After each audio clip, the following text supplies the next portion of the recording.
Louvamos, cadê? Pronto, louvamos ao Senhor, maravilhoso, Deus poderoso, que estamos aqui mais uma noite para debruçarmos na palavra de Deus com o nosso irmão João Carlos, Wilton. Eu pensei que ele estivesse em Hollywood, mas ele está aqui conosco, irmão João Carlos. Daqui a pouco ele pode dar aquele ho, ho, ho para É, nós aqui, aquele ho, ho, ho com sotaque africano. Então, glória a Deus, estamos juntos aqui, essa família, né? Que toda quinta-feira prioriza estar aqui, né? Em detrimento a outras coisas que todos nós precisamos fazer, mas o irmão Alvaci, querido, o irmão Márcio, o professor Marlon, o professor Wilton, a irmã Jacira, é muito bom. Então, eu queria orar ao Senhor, agradecendo a Ele por esse momento, né, de comunhão. Vamos orar. Senhor, te louvamos, Pai, porque tu é maravilhoso, tu nos faz, através desses estudos, e viajando na tua palavra, e durante a semana nós vamos comentando, falando sobre as suas maravilhas, o que o Senhor faz na vida das pessoas, nas nossas vidas, e através desse estudo aqui nós nos diminuímos, nos constrangemos, nos alegramos, ficamos de todos os sentimentos vêm quando nós estamos aqui debruçados na tua palavra. Por isso, Pai, eu te glorifico, usa os professores, o professor Marlon, o professor Wilton, para que eles possam, com esse coração abençoador, nos ensinar sempre na direção do teu Santo Espírito. Muito obrigado, meu Deus, pelo teu filho Jesus, que sempre está conosco nessas reuniões, porque foi uma promessa dele. Eu te louvo e glorifico o teu nome. Amém e amém. Amém e amém. Vamos lá, vamos à leitura. Vamos à leitura do texto. O texto se encontra, o nome do estudo de hoje é O Verdadeiro Discípulo. É o estudo 37, o verdadeiro discípulo. Se encontra em Marcos 10, do 46 ao 52. Chegaram a Jericó. Jesus saiu de Jericó junto com os seus discípulos e uma grande multidão. Na beira do caminho havia um cego que se chamava Bartimeu, o filho de Timeu. Estava sentado pedindo esmola. Quando ouviu dizer que era Jesus Nazareno que estava passando, o cego começou a gritar: Jesus, filho de Davi, tem piedade de mim. Muitos o repreenderam e mandaram que ficasse quieto. Mas ele gritava mais ainda: Filho de Davi, tem piedade de mim. Então Jesus parou e disse: Chamem o cego. Eles chamaram o cego e disseram: Coragem, levante-se, porque Jesus está chamando você.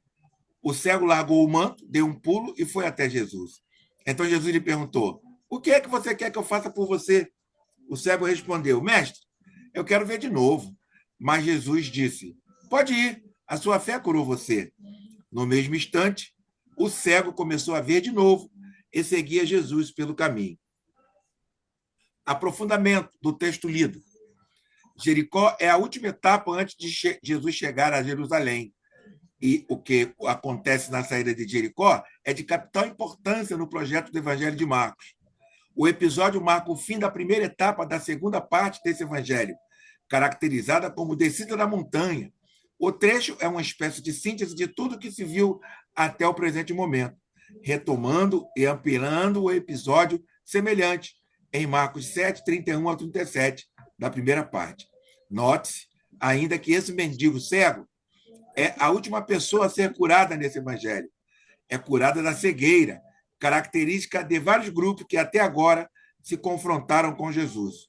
O povo, Marcos 6, 1 ao 6, as autoridades político-religiosas, várias passagens, e, sobretudo, os discípulos que até o presente compreendem bem pouco a respeito de Jesus. Continuam, portanto, cegos. Não se deve esquecer facilmente o pedido de escuta expresso em Marcos 9, 7. Nesse trecho, o tema do caminho é muito importante. Já estava presente nos 3 anúncios da paixão.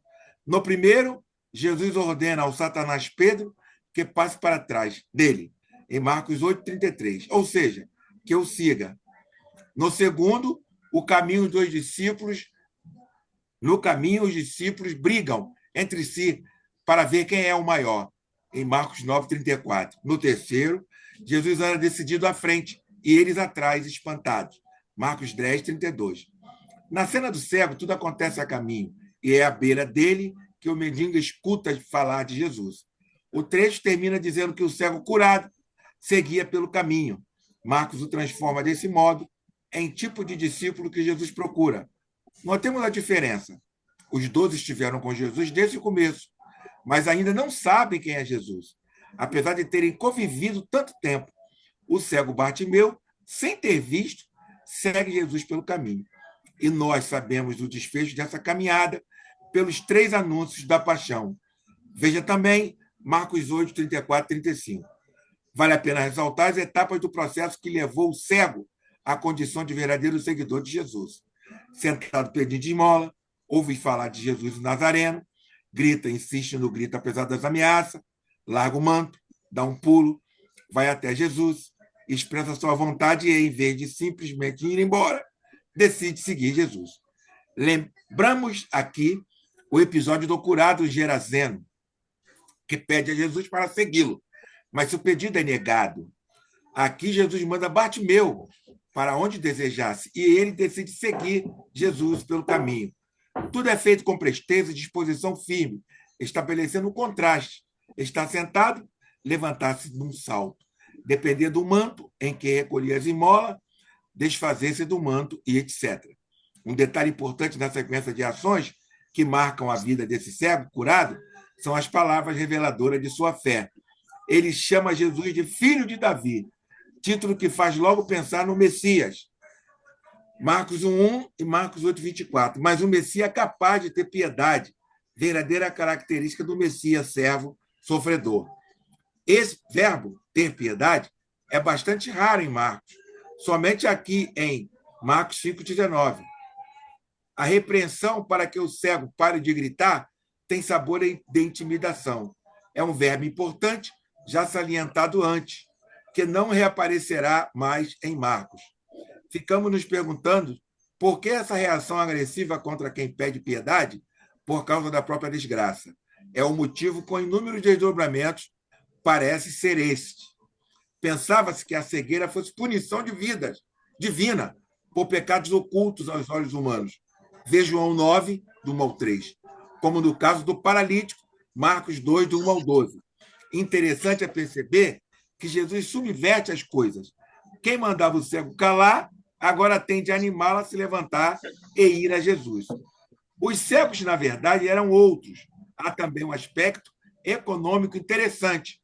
O cego vivia de esmola, como pode acontecer hoje, tornado discípulo de Jesus, passa a fazer parte dos benefícios, com o cêntropo nesta vida, do qual falamos anteriormente, em Marcos 10, 28 e 31. Passa da dependência à partilha. Vê e experimenta os bens da vida, de modo diferenciado. Finalmente, não pode passar despercebido o fato de o cego chamar Jesus de mestre, num contexto de discipulado que nos envolve também, marca a predisposição para o seguimento. Jesus entende a fundo todas estas coisas, as vê como fruto da fé, e por isso diz: a sua fé curou você. Por favor, professor. Amém. Boa noite, irmãs e irmãos, a graça e a paz do Senhor Jesus. É uma alegria estar aqui com vocês nessa noite, para nós abordarmos um tema tão interessante, tão vital no Evangelho segundo Marcos. O título, né, é muito interessante, o título que foi escolhido para esse estudo, que é o de número 37. Ele é chamado de O Verdadeiro Discípulo. O Verdadeiro Discípulo. Por quê? Porque esse texto, a intencionalidade teológica dele não é apenas relatar mais um dos casos de cura que o Senhor Jesus realizou. É relatar a cura e trazer o sentido dessa cura. A verdadeira cegueira que o Senhor Jesus cura. Muito interessante a leitura que o irmão Isaías fez, onde o autor ele ressalta os títulos cristológicos, ou seja, os títulos pelos quais o Senhor Jesus é chamado nesse texto. Ele é chamado de filho de Davi e depois ele é chamado de mestre. Veja que isso é uma graduação que ela aumenta. O título filho de Davi, ele é interessante por quê? Porque, como foi colocado no texto, ele traz aquela esperança messiânica.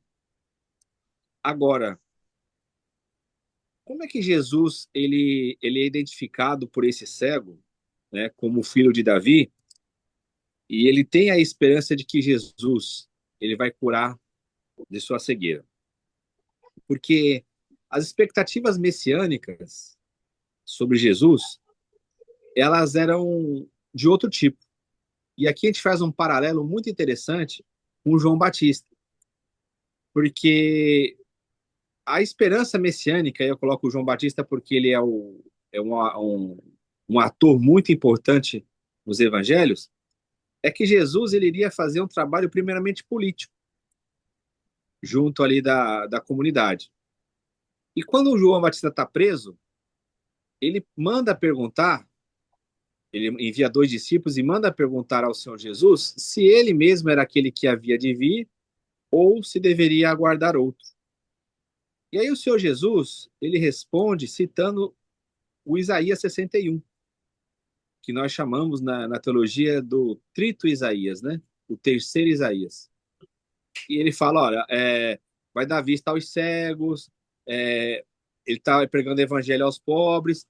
Então, o que Jesus está fazendo, né, e falando e operando era uma previsão. Só que a maioria não identificava isso como uma obra messiânica. O que eles aguardavam que fosse obra messiânica? O destronar de Roma, tornar-se um líder político, a exemplo de Davi. Né? Davi é bem representado ali como aquele que trouxe aquela glória toda para Israel. Então, João Batista, ele recebe essa informação de Jesus através dos seus discípulos, né? Olha, ele está lá fazendo as coisas, ele está pregando, ele está curando os cegos, está libertando os cativos. Então, nos lábios de Jesus, a gente nota o quê? Essa identificação que ele mesmo se enxerga como aquele que realiza as coisas citadas lá no terceiro Isaías. E aqui, esse cego, ele tem essa consciência no texto. Né? É claro que o texto aqui ele é um texto teológico, ele tem uma mensagem para a gente não ficar especulando, né? Que a gente poderia ficar assim, mas como é que ele sabia que Jesus fazia isso? Já teve relatos de cegueira para que ele ouvisse e aí ele tivesse essa experiência de Jesus? Porque, na realidade, se a gente observar, o texto ele trabalha não somente a necessidade da cura, porque quando o Senhor Jesus pergunta para ele o que ele precisa, o que ele quer, seria uma coisa muito óbvia, né? Parece que é uma coisa um pouco pueril, infantil de Jesus. Chegar diante de um cego, né, e falar assim, o que você quer? Aí fala assim, eu quero ver de novo. Aí fala, mas isso era lógico que ele queria ver de novo. Mas esse pensamento a gente tem porque a gente já conhece a história, a gente já leu os evangelhos, e a gente sabe que Jesus curava os cegos. Mas no texto, o que ele quer mostrar? Qual que é a necessidade real do discípulo de Jesus? A cegueira aqui, muito além de ser a cura dos olhos, né, dos olhos naturais, dos olhos físicos, é a cegueira que impede os discípulos de verem Jesus como ele verdadeiramente é. O que o texto faz aqui? O que o texto mostra para a gente? Ele é um texto de ligação, como foi bem colocado aí pelo editor, ele vai ser essa última fronteira até Jesus caminhar direto para o Gólgota. Então, qual que é o ponto-chave aqui da comunidade? Existe a tensão do verdadeiro discípulo seguir a Jesus sem saber quem Jesus verdadeiramente é. E isso é muito ruim para o discipulado. Você imagina, você testemunhar acerca de alguém, falar acerca de alguém, e você ter a sua visão nublada, você ter a sua visão corrompida acerca dessa pessoa. Então, o que o texto vai mostrar para a gente? Que o que Jesus quer, na verdade, é tirar a cegueira do discípulo. E a cegueira para nós hoje não é um fato de a gente falar assim, eu não enxergo Jesus como ele é. Não é isso. A cegueira para nós hoje é nós temos uma outra visão incorreta, estarmos cegos para as coisas espirituais através da nossa realidade, através daquilo que a gente tem no dia a dia. A gente vê isso muito lá no livro do Apocalipse, quando você pega aquele exemplo da igreja de Laodiceia. Era uma igreja totalmente rica, mas que Jesus estava do lado de fora. E aí o que que o Senhor Jesus ele sugere para aquela igreja? Que ela comprasse colírio para que ela pudesse enxergar o verdadeiro colírio, já que eles ali produziam muitos colírios, né? Aquela região era uma região famosa por isso. Então, toda essa trajetória do Evangelho de Marcos, esse caminho do discipulado, ele aqui encontra o seu auge, que deve ser uma coisa que a gente tem que aplicar na nossa vida. Como que a gente enxerga Jesus hoje? Né? O texto ele é bem elaborado porque ele cria várias tensões, né? Ele grita querendo a atenção de Jesus, os discípulos eles não querem isso, os discípulos eles interrompem isso, mas ele prevalece, ele grita ainda mais alto. Ou seja, qual que é o anseio do verdadeiro discípulo? O verdadeiro discípulo, ele quer conhecer Jesus. O verdadeiro discípulo, ele quer enxergar Jesus. Ele quer saber quem Jesus é. E nós, muitas vezes, estamos nessa condição, numa condição de esmola, numa condição de situações inferiores, numa situação contrária, onde a gente tem, às vezes, os discípulos de Jesus que também nos impedem de ver Jesus como Jesus verdadeiramente é. Quando Jesus cura, o interessante, né, o texto vai dizer assim, Jesus disse, pode ir, a sua fé curou você. No mesmo instante, o cego começou a ver de novo e seguia Jesus pelo caminho. Esse é o ponto. Jesus ele fala assim, pode ir, a sua fé curou. Quando a gente recebe a cura de Jesus, e a gente tem essa liberdade de Jesus, nós não temos outro caminho, senão o caminho de seguir a Jesus. A verdadeira fé, ela sempre vai nos conectar ao caminho de Jesus. Como que eu sei que a minha fé é verdadeira? É porque a fé, ela está sendo exercida não somente para obter resultados extraordinários, milagres, sinais, maravilhas, mas ela está sendo utilizada para quê? Para eu seguir o caminho de Jesus. O verdadeiro discípulo não é somente aquele que ouve falar sobre Jesus, não é somente aquele que ora a Jesus, não é somente aquele que espera coisas boas de Jesus. O verdadeiro discípulo é aquele que caminha com Jesus. Então, essa figura padrão aqui do Evangelho, que é o ponto, é o clímax do discipulado, é um pouco do nosso retrato, ou até muito do nosso retrato. Nós somos os Bartimeus, que muitas vezes estamos cegados por várias situações, por várias circunstâncias, e a gente não consegue enxergar Jesus na sua profundidade. Então, a nossa oração aqui nessa noite é essa: Senhor, nós queremos ver de novo. Nós queremos ter os olhos abertos para poder seguir o Senhor pelo caminho e não seguir outras coisas e não seguir outros caminhos, mas seguir ao Senhor. Então eu rogo ao Senhor que nessa noite a gente tenha os olhos abertos pelo Espírito Santo para que a gente possa enxergar Jesus e nenhum de nós saia desse caminho que é o caminho santo de Deus. Amém? Passar por Moisés.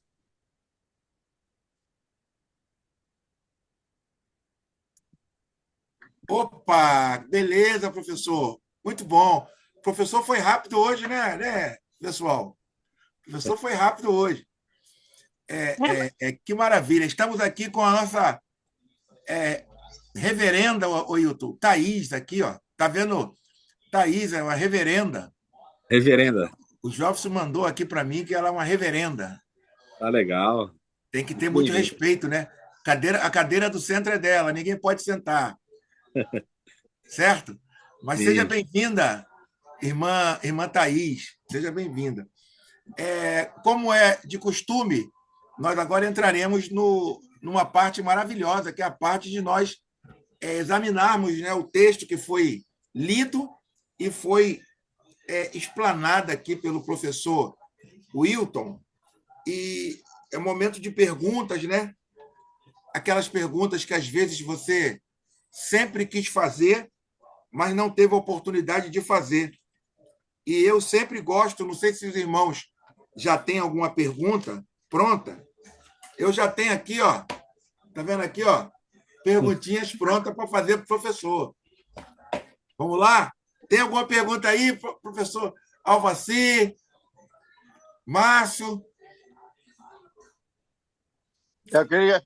Eu gostaria de perguntar o seguinte: porque aí no texto fala claramente que Jesus estava com os discípulos. Então, os discípulos queria ver a diferença, falasse para nós alguma coisa para mostrar a diferença entre discípulo e membro de igreja. Uhum. É bem interessante, né? Porque sempre no Evangelho existem as distinções dos grupos. Tem sempre as multidões e os discípulos, né? Hoje, quando a gente fala de membros de igreja, geralmente a gente fala de. A pergunta do irmão Alvacê é muito interessante, porque é uma questão semântica do que é a igreja. Muita gente fala assim, eu sou membro da igreja. E quando você vai olhar, ela não tem o sentido do que é a igreja. Ela só entende que ela é membro de uma organização, de uma religião, de uma denominação. Então, automaticamente, ser membro de igreja, o que que seria? É o próprio discípulo, porque ele estaria inserido no corpo de Cristo e ele seria um seguidor de Cristo. Mas hoje, com essa confusão conceitual, o que acontece? Muitas pessoas hoje se declaram cristãs, mas elas de fato não seguem a Jesus. Elas seguem um regimento, elas seguem ali uma apropriação religiosa, uma agremiação, doutrinas humanas, e acabam não tendo esse caminho de Jesus. Como que a gente sabe isso? Pela própria vida, né? Pela cosmovisão, como que a pessoa enxerga as coisas, os valores que ela coloca. Então, tem até um videozinho que eu coloquei hoje no grupo lá, né? De um questionamento que um pastor fez, que fala assim, olha, muita gente fala assim, eu sou um cristão. Aí fala assim, cuidado, porque a pessoa pode entender, se ela entender corretamente, e fazer uma outra pergunta, olha, você é cristão mesmo? Então você é um seguidor de Jesus, você se parece com Jesus. Então, hoje é interessante porque hoje o nome cristão ele perdeu esse sentido. O que se tornou o cristão, ser membro de uma igreja, como o irmão Alvaci colocou? É você fazer parte de uma agremiação religiosa. Eu sou membro da igreja. Aí você pergunta, mas o que é a igreja para a pessoa? A pessoa responde que igreja é o local onde ela vai, é a É, agremiação, e não o corpo de Cristo, né? E não fazer isso. parte, ser membro de Jesus. É muito interessante isso. Amém. Obrigado, professor. Muito obrigado, Alvaci, pela pergunta. O Márcio queria fazer uma pergunta também. O Márcio, Sim. mas eu queria fazer uma pergunta antes do Márcio, aproveitando essa pergunta do Alvaci, que era Sim. qual a importância das discípulas na vida de Jesus? Porque nós falamos muito dos discípulos, não é isso? Uhum. Qual a importância, professor, das discípulas na vida de Jesus? E outra pergunta qual o perigo de sermos sido chamados por discípulos a seguir um outro Jesus? Uhum. Qual o perigo? Interessante.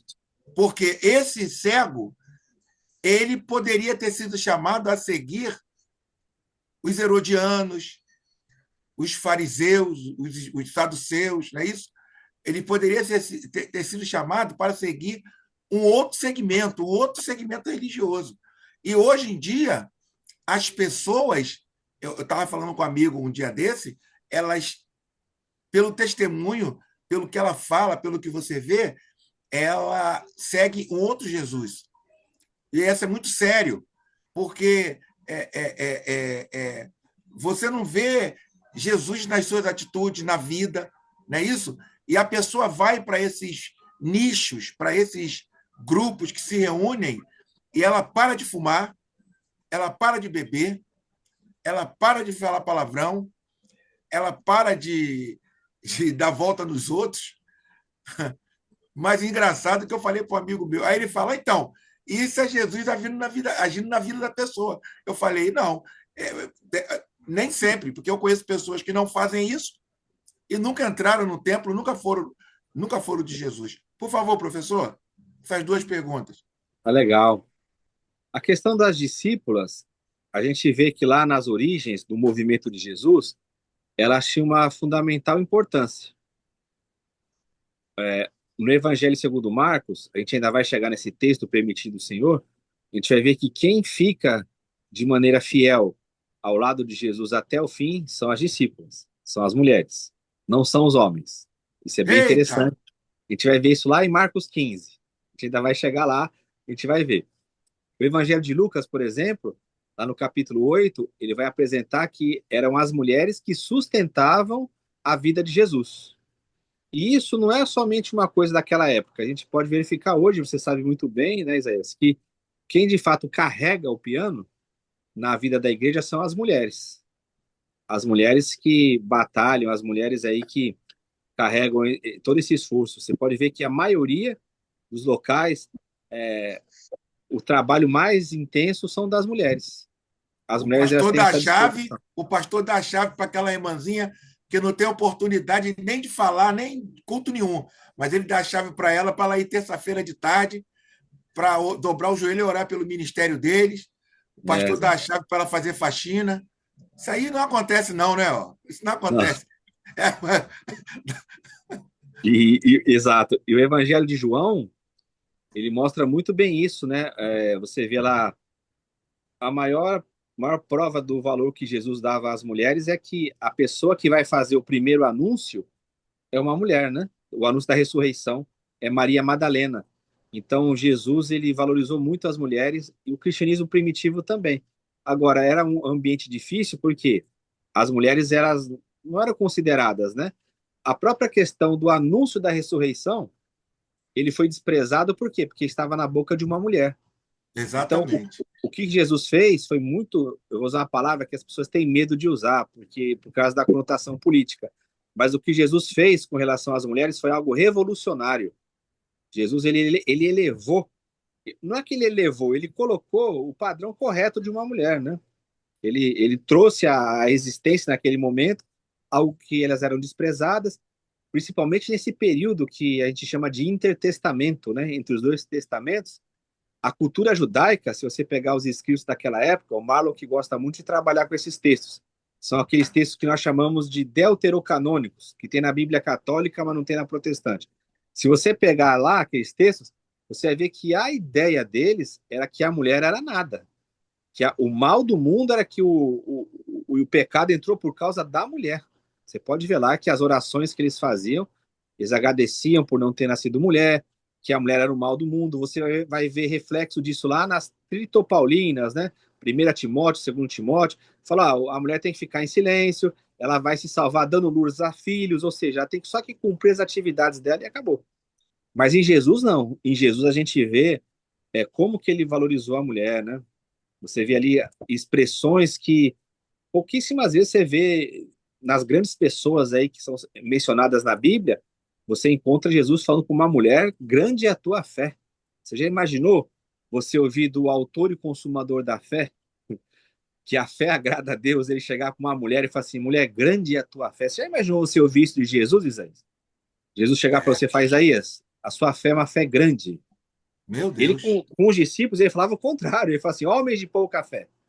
Aí para aquela mulher ele fala, mulher, grande é a tua fé. Você imagina o reflexo isso, na eternidade. E o escândalo. Exato. Você imagina o reflexo disso na eternidade. Eu vejo que uma frase dessa, eu vou aqui viajar um pouco, e imagino quando Jesus pronuncia isso, eu acho que até os anjos assim, eles pararam ali e começaram a contemplar, né? Porque você imagina ele falar, né? Os anjos sabem quem Jesus é, os seres, né? E ele fala assim para uma mulher, mulher, grande é a tua fé. Uma coisa tremenda. E a questão que você colocou em segundo lugar, qual foi, Isaías? Que existem pessoas que são discípulos de Jesus. Sim, perfeito. O texto que eu gosto mais de usar sobre isso, Isaías, é aquele que você conhece também, os irmãos conhecem, que é a segunda carta de Paulo aos Coríntios, capítulo 11. Logo no início, versos 3 e 4.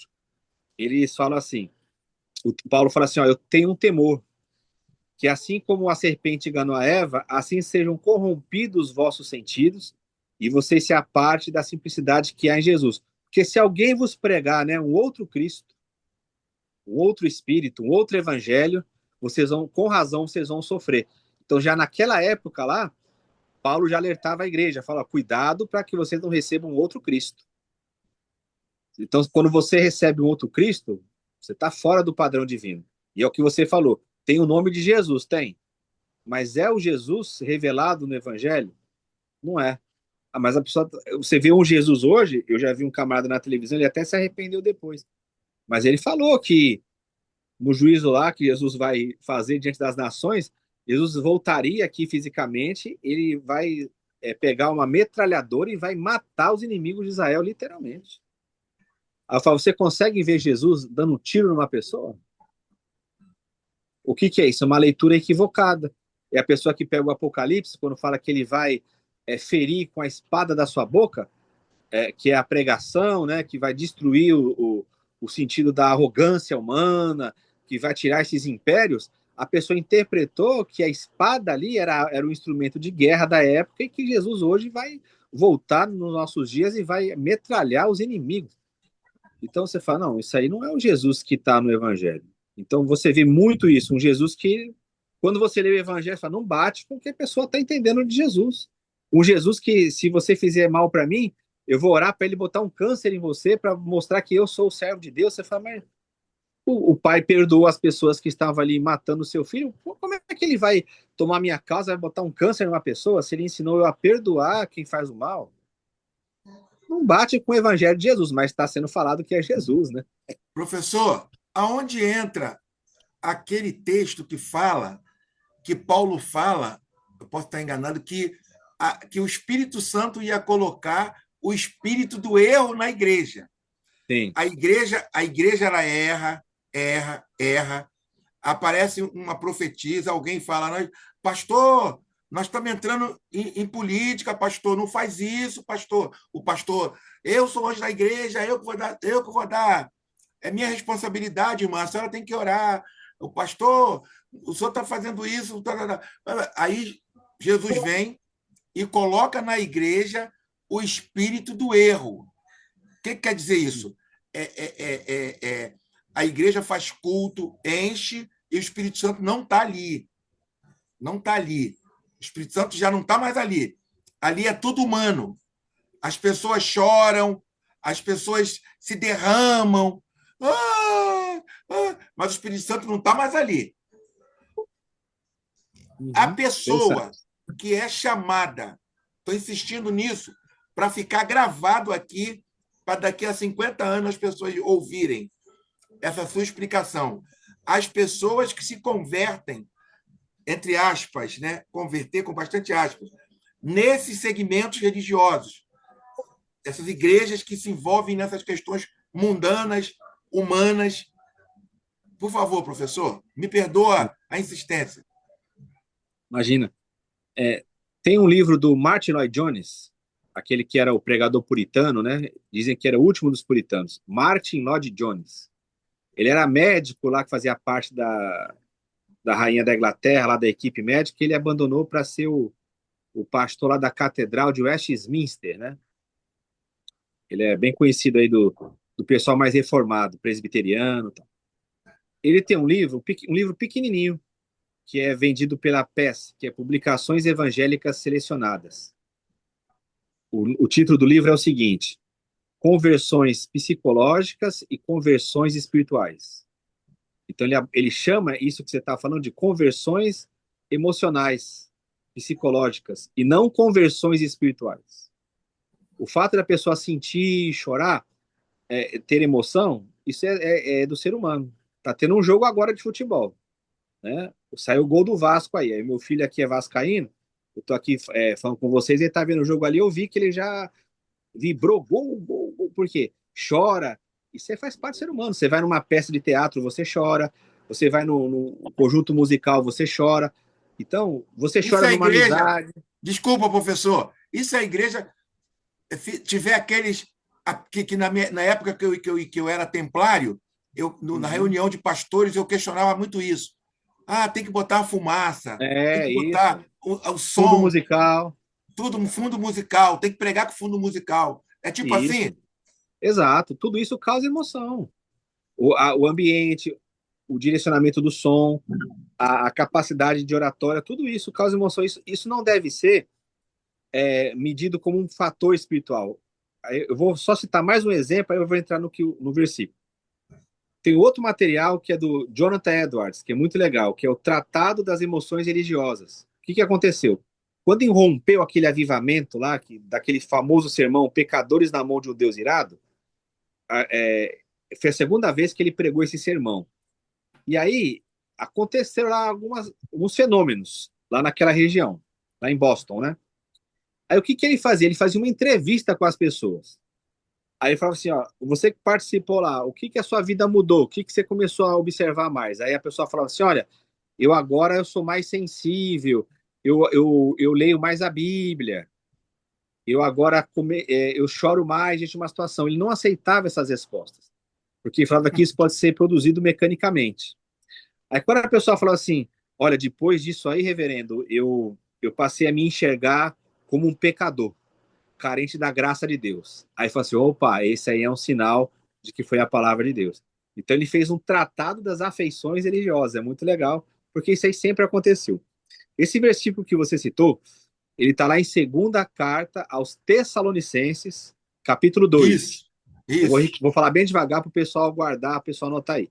Segunda Tessalonicenses. A Thaís está anotando, tá lá, a Thaís está anotando. A Thaís está anotando lá. Ó. Ela anota tudo. É a nossa escriba. Segunda Tessalonicenses, capítulo 2. Pode ler a partir do verso 9, né? Aí o que acontece ali? Paulo está dizendo, a tradição paulina, que é o seguinte: pelo povo não aceitar o amor da verdade, porque não é que é um Deus mau, a verdade chegou até eles. Aí o que eles fazem? Eles rejeitaram a verdade porque tiveram prazer na mentira. Aí o que Deus faz? Ah, você quer mentira? Então você vai ter mentira. Aí o espírito do erro começa a operar nesses ambientes. Meu Deus. E isso é uma coisa desde lá do Antigo Testamento ou Primeiro Testamento, Isaías. Não é uma coisa nova que surgiu em Jesus, não. Isso era assim. Porque é uma dinâmica que as pessoas querem. Elas não querem. Como que Deus tratou? Isso é um tratamento de Deus. O Marlon que gosta desse assunto. Como que Deus tratou a idolatria do povo? Teve só um jeito. Deus alertava, mandava os profetas e denunciava, o povo se arrependia, voltava. Aí Deus teve um tratamento definitivo. O que Deus fez? Levou o povo lá para o exílio babilônico. Quando o povo ficou mergulhado lá na idolatria, quando eles voltaram, nunca mais eles caíram nesse erro. Houve idolatria de uma outra espécie, mas essa nunca mais teve. Isso é um processo pedagógico que ele acontece. Sabe uma vez quem fez isso comigo? A minha mãe. Minha mãe, eu nunca esqueço isso. Eu estava lá em casa e minha mãe estava trabalhando em casa e eu estava lá. Era uma época de férias, eu estava descansando ali nas férias. Aí eu estava vendo televisão e aí tinha lá aquelas propagandas de hambúrguer com ketchup, né? Aí eu fui perturbar minha mãe. Falei, mãe, eu queria comer ketchup. Minha mãe falou, não, não tem. Não, mas eu quero, mãe. A minha mãe, não, depois eu compro. Não tem. Eu fiquei chorando, perturbando para ter ketchup. Aí o que minha mãe fez? Deixou o que ela estava fazendo, foi lá no supermercado e trouxe. Isaías, ela trouxe 3 tubos de ketchup. Aí o que ela fez? Ela comprou pão, ela encheu de ketchup, encheu, lotou assim, sem nada, só pão e ketchup. E falou assim, você vai comer esses 3 pães agora. Você vai comer. Isaías, eu fiquei sem comer ketchup acho que 1 ano, que eu não aguentava mais. Ou seja, é um processo pedagógico isso. Deus colocou eles lá no centro lá da idolatria, lá em Babilônia, aí eles viram o alerta de Deus. Então lá na comunidade aconteceu a mesma coisa. O espírito do engano, Deus permitiu porque eles rejeitaram a verdade. Não é que Deus é mau, mas é uma rejeição. Eles não querem a verdade. É o que a gente está vendo aí. Você tem vários exemplos disso que você sempre cita. A pessoa fala assim, não, eu sei que isso aí é assim mesmo, mas aqui com a gente é diferente. Vai falar, mas então a palavra de Deus não basta para você. Não, eu sei que Jesus manda fazer isso, mas quando a pessoa põe o mais, acabou o argumento. Não adianta você querer vir com psicologia. A pessoa está declarando que ela sabe o que é. Uma coisa é você fazer algo e não saber. Fala aí, irmão, eu não sabia que era assim. Não, tudo bem. Ninguém é obrigado a saber, ninguém nasce sabendo. Outra coisa é falar assim, não, eu sei que é, mas aqui a gente vai fazer de uma outra forma. Você vai falar o que para a pessoa? Não tem mais argumento. Um pastor fala. Detalhes aí. Aí o Chile falou aqui do ketchup. Ketchup é um dos piores, está entre os piores alimentos do mundo. Aí Deus foi misericórdia com ele, que aí eu creio que ele hoje não coma mais ketchup. Ketchup é quase um veneno. É um veneno. Obrigado. Obrigado a você. O Isaías, é muito legal. O Marlon, ele citou aí na escrita Romanos 1. É o caso de Romanos 1 também, quando fala que Deus abandonou, né? Lá, os romanos, lá, suas paixões. Por quê? Eu falei com um amigo. Vem eu a falei palavra com um amigo. Libera. Eu falei com um amigo dia desse uma questão também da igreja, ele falou assim: Varão, eu sei que realmente Jesus quer isso, mas eu sou ligado a um ministério.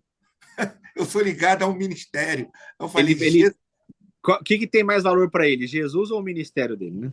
Pois é, pois é. Por favor, Márcio Pimenta, sua pergunta. Tudo bem, queridos? Boa noite.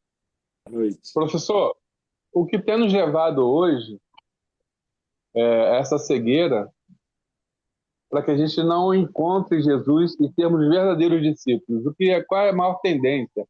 A religião é uma delas? Ah, sim, a religião ela é um substituto, né? Quem fala muito sobre a religião é o irmão Avassi. A religião ela é destruidora. E dentro disso, Márcio, o que eu vejo hoje, claramente, e aqui eu falo para vocês, não é que a gente aqui é um grupo seleto, não. A gente aqui é como se fossem os eleitos. Não, não é. Mas uma coisa que a gente tem aqui, você pode ver, o foco nosso aqui é a palavra. O que está fazendo as pessoas seguirem isso aí é a ausência da palavra de Deus. É a ausência da palavra. Não tem outra coisa. As pessoas não estão mais interessadas na palavra de Deus. Uma pessoa que chega e fala isso aí para Isaías, ele está jogando a palavra de Deus fora. Ele está falando, não, eu sei que Jesus quer isso, eu falo, irmão, então você não é cristão, me desculpa. Você usa Jesus como uma filosofia, que nem eu pegar um livro de Sócrates aqui e falar, ó, tem coisa que o Sócrates fala que eu acho legal, mas tem outras que eu não. Porque o Sócrates não é o meu Deus. Agora, se eu creio que Jesus é o Senhor, que ele é a palavra encarnada, se eu falar, ó, eu sei que ele mandou fazer isso, que ele quer isso, mas eu valorizo outra coisa, você está falando assim, Jesus, olha só, para mim a sua palavra ela é relativa. Eu escolho o que eu quero e o que eu não quero.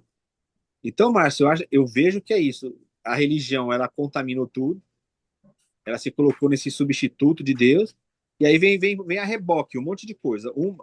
Ausência de oração, isso aí é uma coisa que a gente verifica muito. A gente é muito autossuficiente. Oração que eu digo, né? Eu falo assim, agora eu vou orar, eu vou ficar aqui meia-noite até as 3 da manhã. Não é isso. É buscar o direcionamento de Deus para nossa vida. Porque a gente é muito autossuficiente. Muito. E ligado a isso, a palavra. Você quer ver uma tentação de você tentar fazer coisas boas? Que outra coisa que desvia o foco. Porque a gente fala assim, o que está levando as pessoas a verem assim? Pecado. A gente já logo fala que é pecado, mas às vezes não. Tem coisas que são necessárias, que nós temos que fazer, mas nós temos que reconhecer a prioridade. Você quer um exemplo claro? Tudo bem que ali é um exemplo bem específico e não é aplicado a todo mundo, mas é uma tentação que ocorreu. Lembra lá em Atos capítulo 6? Tinha que resolver o problema das mesas, que é a sua área, né? O dinheiro, a distribuição, aquela coisa fiel lá, não podia botar mais a mão. Tinha gente lá que estava passando fome e falou, tem que resolver esse problema. Tem que resolver. Não é uma coisa que, não, vamos orar para Deus. Não, tem que resolver. Só que nós, aí Pedro fala, vamos dedicar o quê? A oração e o ministério da palavra. Então vocês escolhem alguém na comunidade para fazer isso. Então ele não está falando que não vai fazer. Não, tem que fazer. Mas a gente, qual que é a prioridade daquele grupo? Era a oração e a palavra, até porque os outros também poderiam agir. Então eu vejo que é essa coisa, Márcio. Hoje em dia a gente desvaloriza muito a palavra de Deus. Metodologias, é o que o Isaías está falando, cada um escolhe o seu bezerro de ouro, cada um segue a sua ideologia, cada um cria, o culto para mim tem que ser assim, assado, e ninguém está interessado em saber o que Deus colocou acerca disso. Amém. Professor, tem perguntas aí? Tem perguntas aí interessantes? Isaías, é da Thaís, né? Tem perguntas a Thaís aí? Colocou aqui. Isaías. Oi. Isaías, permite fazer um comentário aí, só para reforçar aí que o irmão Chile falou, aí que o irmão Márcio perguntou. Um dos livros que escrevi tem o título Religião, a segunda maior praga da humanidade. Sim. Boa, o livro do irmão Avassi. Ô, professor, Tem uma pergunta aqui, Isaías, da Thaís. Pergunta, né? Por favor. Deixa eu ler aqui. A Thaís colocou assim, a desobediência à palavra não seria um dos fatores que torna discípulos de Jesus engessados dentro do templo? Com certeza. Amarrados, engessados e amarrados. Exato. Porque se ler a palavra como ela é, não vai ficar. Aí o que tem que fazer? Você tem que adulterar a palavra, você tem que criar lá uma doutrina humana, você tem que dizer que aquilo é de Deus. Aí quando você confronta na palavra, você fala, não tem nada a ver isso aí. Não, mas sempre foi assim. Você quer ser revolucionário, inovador? Não, mas na palavra Deus fala que não é isso. Mas aí a pessoa entra com essa questão de autoridade espiritual, das coisas. que está fora da palavra. Então, aí eu pergunto, o que vale num ambiente desse? Se você for pregar a palavra verdadeira, as pessoas vão sair de lá. As pessoas vão abandonar aquelas práticas. Então, como que você vai pregar a palavra? Não vai. Você vai pregar o quê? É o que você falou. Aqui nós temos uma fala, uma regra, um estatuto, um código de fé, uma confissão. Se você não tiver nisso aqui, você tem que estar fora. Aí eu falo, é verdadeiramente um clube. E eu não sou contra. Se a pessoa fala assim, ó, ela está no clube, é que nem muita gente vem perguntar as coisas para mim, eu fico só ouvindo. Eu acho isso aí errado, errado, errado. O que que eu faço? Eu falo, não sei. É como você não sabe? Eu falei, não, você não está lá? Eu tô. Então, não, mas a palavra de Deus fala, não, esquece a palavra de Deus. Você está numa organização que tem a regra definida. Lá tem dono, lá tem CPF, lá tem nome, lá tem os que mandam. Não, lá você tem que obedecer ao que é colocar. É que nem se eu for trabalhar na Infraero. Eu chego lá na Infraero, vou chegar e falar assim, não, eu acho que é do meu jeito. Eu li a norma internacional, eu vou ser mandado embora. O cara fala, não, meu irmão, ó, aqui você tem que seguir lá. Tinha lá chamava NI, norma interna, Isaías. Você tinha que ler as normas internas da área. Tudo você tinha que ir pela norma interna. Se você falhasse, vinha a auditoria e te condenava lá. É a mesma coisa numa Professor, organização. Agora, a eu estou aqui igreja já é uma rindo, outra coisa. A igreja eu já estou é aqui outra coisa. rindo, eu estou aqui rindo, me lembrando. Reunião de pastores, lá na igreja onde eu congregava, na Igreja Batista. Ô, Jobson, escuta isso aí, reunião de pastores. Eu estou rindo aqui, o Wilton está falando, estou me lembrando, Wilton. Aí, reunião de pastores, o pastor. Aí tinha uma menina que veio de outra igreja, ela dançava, né? Dançava e tal. Aí o pastor falou assim: eu estou pensando em colocar aqui na igreja um ministério de dança e tal. Aí eu fazia assim, ó. Aí eu fazia assim. Aí vários pastores. Aí, pô, que bom, a minha filha gosta de dançar. Aí o outro, que Sim, bom, amém, glória a Deus. Aí ele já me perguntava, e vocês aí, não vai falar nada? Aí eu falei, falar o quê, pastor? Nada, não vai dizer nada. Aí um amigo meu, que veio da sim, Advec, pastor Marco, que era pastinha do Malafaia, pastinha. Pegava a sim. pastinha do Malafaia. Aí ele falava assim, já vem ele. Eu falei, pastor, eu, eu gosto de palavra de Deus. A minha Bíblia não tem negócio de ministério de dança, ministério de guardador de carro. Sim. A minha Bíblia não tem essas coisas. Mas tu é meu líder, vai querer colocar? Aí vem aquelas refutações que a gente desconstrói para tu ver que as pessoas não. Tu Exato. já sabe, né? Mas Miriam dançou, mas Exato. não sei o que lá, Davi. Davi dançou aqueles besterol. Sim. Aí eu falava, Jesus, eu falei, é isso mesmo que tu vai falar? Aí eu sou um pouco sarcástico, um pouquinho só. Eu falava assim, então tá bom, gente. Eu tenho um primo meu, não, tenho dois primos meus que gostam também de ministério de dança. Eu vou trazer para cá. Aí o pastor presidente, não, não. Eu falei, mas ministério, se for bíblico, tem que ter homem e mulher. É. Aí o pastor Marco, deve ser tudo meio assim, boiolinha. Eu falei, ué, ministério de dança? Qual o problema? Não pode ter homem, não? Não, não, pastor presidente. Não, não, não, não, não, não. Por enquanto, só com mulher. Eu falei, ué, então, como é que é isso? Aí, Exato. tá entendendo, pastor? O Wilton? Sem dúvida. Então, a falta de conhecimento que leva a essas questões. Esse estudo aqui, por exemplo, é passado para 270 milhões de pessoas. Olha quantos que participam aqui. O Jobs é Exato. um, que eu chamo o Jobs toda quinta-feira. E às vezes ele quer refutar coisas sem ter base nenhuma, sem ter profundidade. Fala que é meu irmão, eu amo ele. Sem ter profundidade nenhuma, sem ter base nenhuma. Então, quem conhece um pouquinho, questiona. Em questionando, você é o leproso, você é o Exato. obediente, você é o Rebelde. rebelde. Por favor, mais alguma pergunta? Que eu tenho O, aqui Ma, minha última, hein? o A irmã Marlon, Thaís botou algo aí? o, Ma, o Marlon? Marlon, o Marlon, você está com o microfone podendo falar? Que aí você comenta esse exemplo aí que é importante. Que o Marlon passou lá uma experiência interessante de uma irmã que chegou para ele e falou que não gostava de pregação bíblica lá na igreja. Não sei se você está com o microfone para comentar aí. Tá Tô aberto. sim, vocês estão me ouvindo? Peraí, eu vou tirar aqui do fone para me Tira do ouvir fone melhor. aí. Isso.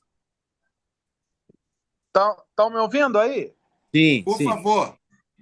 Então, eu tinha uma irmã que eu conversava com ela lá na igreja que eu pertenci, na última denominação onde eu pertenci, que ela era recém-convertida, né?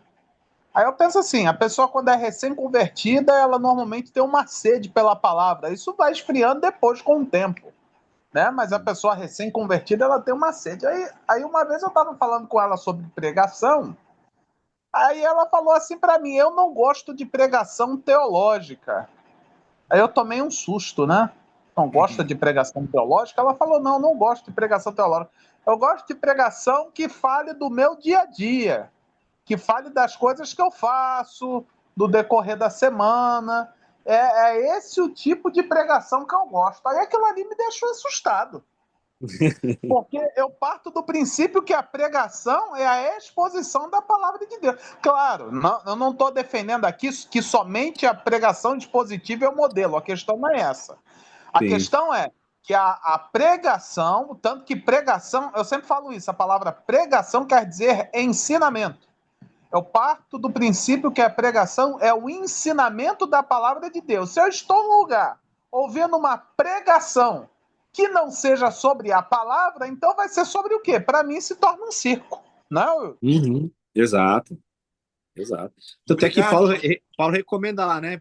Prega a palavra. Fala para Timóteo, prega a palavra. Exatamente. Se você não acreditar que a palavra que vai mudar o quê? Conselho? Exato. É aquilo que a gente sempre fala nas nossas reuniões, né, Will? A fonte para se chegar até Jesus é a palavra, não tem outra. Se tem, eu desconheço. Não é nem a igreja, é a palavra. Ela quer Esse um exemplo- coach, ela quer um coach, ela quer alguém que fale sobre como ela usar o dinheiro dela, como ela crescer no escritório dela, como ela crescer, ela deixar de ser cauda, ser cabeça. Ela quer Isaías, algo, né? mas isso é uma coisa que é muito sutil. Esse exemplo que o Marlon deu por último agora, aconteceu na nossa reunião que você já frequentou. Porque lá nós temos o comentário igual aqui. A gente faz a leitura do Pagola, não é? O Marlon estava lá. Aí o que estava acontecendo? O pessoal estava se prendendo muito no comentário do Pagola. E olha que eu gosto muito dele, vocês sabem. Fui eu que preparei o material lá porque eu gosto muito dele. Eu acho que ele leva muito para Jesus, né, para o Evangelho. Aí o Marlon viu lá o que aconteceu. Eu falei, ó, às vezes a gente tem que ter muito cuidado porque essas coisas são sutis. Então a gente ficou lá comentando o comentário do Pagola.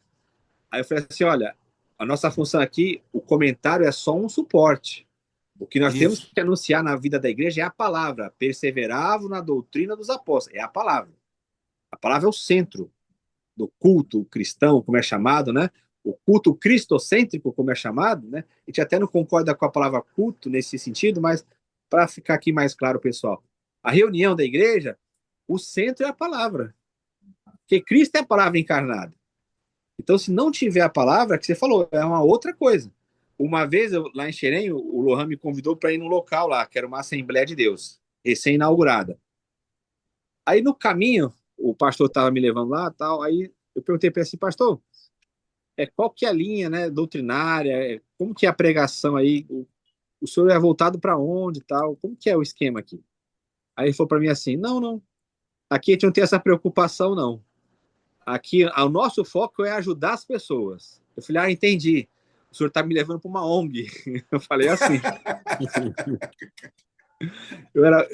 Eu já sou rude, né? Eu era muito mais. Eu falei, entendi, pastor. O senhor está me levando para uma ONG e não para uma igreja. Ele ficou bravo, né? Mas é uma ONG. Claro, tem que ajudar as pessoas. Isso aí não tem dúvida disso. Agora, você falar que a igreja ela é para ajudar as pessoas e é a exposição da palavra. É a palavra que vai transformar, é a palavra que vai limpar, é a palavra que vai levar para Cristo, é a palavra que vai transformar. Agora, se não é a palavra, é o quê? O que a gente vai se reunir para ficar o quê? Não, eu quero fazer um churrasco aqui com Isaías, com o Jobson, com o irmão Alvacir. Legal, vamos fazer um churrasco, vamos nos reunir lá, tal, botar lá a música que vocês gostam, beleza, um pagode. Agora, a reunião da igreja, tem os momentos lá de comunhão, mas o centro é a palavra. Se não tiver a palavra, não é reunião da igreja. E o Wilton, eu vou te falar uma coisa, até vou pedir para você contar aí. A gente que ama a palavra pode até estar num churrasco, pode até estar numa coisa, mas sempre a conversa vai convergir para a palavra. Né? Sempre. Bom, o Marlon e conta aí eu, a história lá do... Isso, isso eu ia falar. A gente foi discriminado por causa disso, mas não é aquela coisa, é que é uma coisa natural, Zé. Por exemplo, se eu chegar, falar com, por exemplo, se eu me encontrar agora com o Romário, por exemplo, ele vai falar da realidade da vida dele. O Romário vai falar dos gols que ele fez, né, dos jogos e tal, porque é a realidade da vida dele. Aí o Marlon e eu, nós somos convidados pelo um pessoal da igreja, diretoria da igreja, pastores e tal, para fazer o quê? Para ir para uma pescaria. Eu achei legal a intenção deles, o cuidado deles. A gente não gastou nada, né? No meu caso lá. Ele falou, não, tá, o senhor vai vir aqui e tal. Legal, a atitude deles foi bacana. Só que no meio lá da pescaria, aí o que acontecia? Eu e o Marlon, a gente começava a trocar ideia ali sobre os estudos, a palavra, né? Aí a gente viu que a gente estava, tipo assim, incomodando as pessoas. Aí um lá falou assim, poxa, mas vocês ficam falando de Bíblia aqui? Quer dizer, Jesus. Não era um ambiente propício, só que só tinha pastores, só tinha... Aí eu falo assim, não é um ambiente... Tudo bem, eu não estou falando para você dar uma aula ali pro pessoal, mas é comentário, o Marlon, eu li um livro tal... Tinha a pessoa essa passagem, coisa que é natural, a gente não estava pregando o pessoal, estava ali pescando, prestando atenção no peixe, né? E comentando. Aí o pastor, porque na visão deles era o seguinte, arena local de descanso, arena local de amizade, confraternização. Então você tira o contexto da palavra. Você está entendendo que... Porque para eles é trabalho, para eles é profissão. Eles são os profissionais da fé. Eles são os profissionais da fé. Como se fossem advogados, como se fossem médicos. Ali é meu descanso. Então, quando ele vai pescar, ele não quer falar mais de direito, de medicina. Então, ele não quer falar mais de Jesus, porque ele tem Jesus como uma ferramenta de subsistência. A ferramenta de trabalho dele. É isso aí, pastor. É isso aí.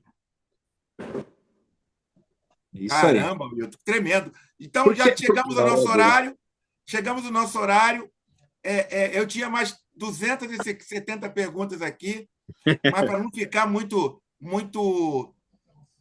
longo o vídeo, né? 1 horinha só. E alguém tem mais alguma consideração? Queria agradecer a irmã Thaís. Irmã Thaís tinha que ir lá em Xerém, né, irmã Thaís? Né? Thaís é benção, com o Jobson. Sim. O Jobson foi lá e ficou meio desviado. O Jobson falou, ué, será que eu estou indo na igreja mesmo? Lembra, Wilton? Que ele ficou assim. O cara, eu vi Jesus, o cara Wilton. Já você é benção. Ele ficou assim, cara, eu nunca ouvi isso. Mas isso aí está na Bíblia? Tá, mas eu nunca ouvi esse evangelho. Eu costumo brincar que é o Jesus da Bíblia, né? É o Jesus da Bíblia. O Jesus da Bíblia é uma outra história, é um outro Jesus. Isaías, se a gente não se escandalizar ao ler os evangelhos, a gente não entendeu o evangelho. Não é? A vida de Jesus, ela escandaliza a nossa realidade de vida hoje. Hoje, então... Ela confronta a gente. Eu queria propor, até sugerir para a irmã Thaís, que ela gosta de anotar, que ela pesquisasse depois a teologia do domínio. Anotar aí. Não sei se ela... Já ouviu falar, irmã? Já ouviu falar a teologia do domínio? Não? Aí, não ouviu. Muito legal. É a área do Marlon. O Marlon está fazendo mestrado na PUC sobre isso. O trabalho do Marlon. Em resumo, o que é, irmã Thaís? É essa teologia que a gente teve nas igrejas, que você tem que tomar o poder político, o poder social, você tem que governar o mundo todo, só que não é uma prática de Jesus, né? Então você usa da religião para dominar tudo. Por isso que o que a gente está vendo no Brasil ia acontecer. E usam irmã Thaís, usam exemplo das vidas de Davi, as vidas de Josué, que eles conquistaram. E Jesus, ninguém fala de Jesus. Jesus fica escondido nessa história toda. O Marlon é especialista. Se alguém quiser material, o Marlon é a tese, é o trabalho dele, é a dissertação do Marlon. O Marlon está fazendo o doutorado, né, na PUC. Mestrado na PUC, isso. Mestrado na PUC. Se ela quiser, Jovens, fala. Jovens, se ela quiser, fala comigo que eu mando material para ela. Vamos terminar? Eu agradeço ao Marlon, ao Márcio, a irmã Jacira, que pediu para não falar hoje. e o irmão Fernando Silveira, que chegou aqui. Irmão No meio do Fernando, jogo, tá aí, irmão mas- Fernando. Fernando, né? E, Fernando é benção. e vamos ver, né, Hilton? Quinta-feira, se. Quinta-feira. Quinta-feira vai ser que dia? É a última, né, Isaías? A última, né? Quinta-feira será a última. Então, Se o a Marlon Thaís, fala na quinta. Jobson. Oi? Então, o Marlon faz o fechamento na última. Isso. O Marlon faz. O Marlon é o pastor presidente. É. Pastor É presidente. outro Obrigado, Marlon, Fernando. não sou eu, não, né? Oi? O Marlon, então, faz o fechamento que a gente dá um recesso, né, Isaías? Dá uma Isso. paradinha. Quinta-feira que vem? Quinta-feira a que vem? última. Isso. Ah, quinta-feira Aí você última, tá? você fala na última. Se você que vê Beleza, hoje vou colocar no meu gostou, calendário. isso. Você que vê hoje quer continuar conosco. E nós temos um grupo. O grupo no YouTube, que é no YouTube e no Instagram, Telegram e WhatsApp. no Telegram e no WhatsApp. Aprendizado Bíblico. Aprendizado Bíblico. E se você quiser entrar nesse grupo, você vai ter materiais, vai ter livros em PDF maravilhosos, livros com profundidade. Se você quer mergulhar nessa praia do Jesus bíblico, preparando sempre para ser chamada de leproso, de rebelde, porque você vai se incomodar com essas questões. Então, você pede para mim, Jovens, depois, ou o irmão Fernando, que eu vou mandar para você. Fernando tá no grupo. Terminar aqui. O Fernando está no grupo, Isaías. Oi? O Fernando já está no grupo, Fernando. Já está, né? Então, tá.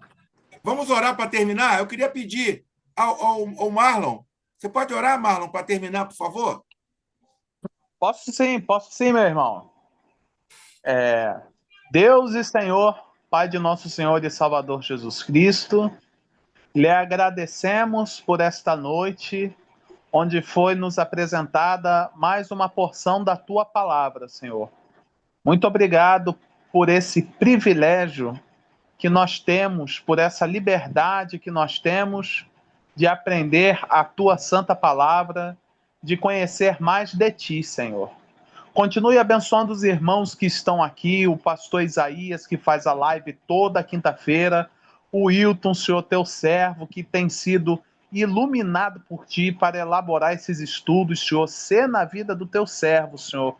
Abençoe ele no seu ministério e cada irmão que está aqui, Senhor, ser com eles. Abençoe cada um deles e nos concede, meu Deus, uma noite de paz, uma noite de um bom sono, uma noite de descanso, Senhor.